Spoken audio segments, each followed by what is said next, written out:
Hello, my friends. It's day 25, Wednesday, March 30th. As we continue our way through our 40 Days of Lent reading challenge, we're in Matthew 26 today, verses 31 through 35. Still Maundy Thursday. They're continuing their conversation, and today kind of reminds me of the best intentions. What do they say about the best intentions? They don't always work out. Peter certainly had the best of intentions, as did all the other disciples.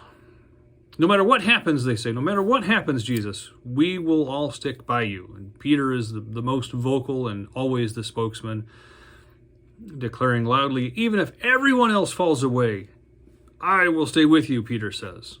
He will stand alone no matter what else happens. Big words, good intentions. None of them followed through very well. Sure enough, Peter denies Jesus 3 times, and then the rooster crows, and we'll read that story in a few days. Pledges like that of faithfulness are really hard to keep. Even the ones that we make to ourselves, the ones that we make maybe at confirmation or when we join a congregation, are hard. And I'd venture a guess that even the best of us, even the most faithful of us, stumble from some extent from time to time. It's not that we deliberately fail. Perfection is our goal. It's just a hard goal to obtain. Which reminds us that faithfulness to Christ, faithfulness to our God is only possible by the power of the Spirit working in us. It's not our commitment. It's not how much we want it. It's always the Spirit himself giving us the strength to follow through with what we want to do, with what we say we'll do. And even then, it's very easy to fail. Our sinful nature gets the best of us, and we do what we shouldn't do. And then it's that same Spirit that comes back and works repentance in our hearts and the desire to try again and to do better.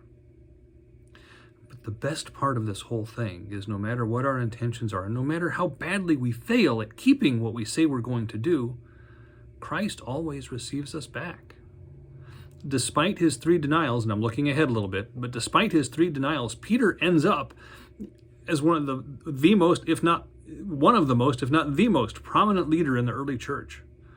In those days and months and years right after Jesus' resurrection, Peter is clearly one of the leaders of this movement, of this new church.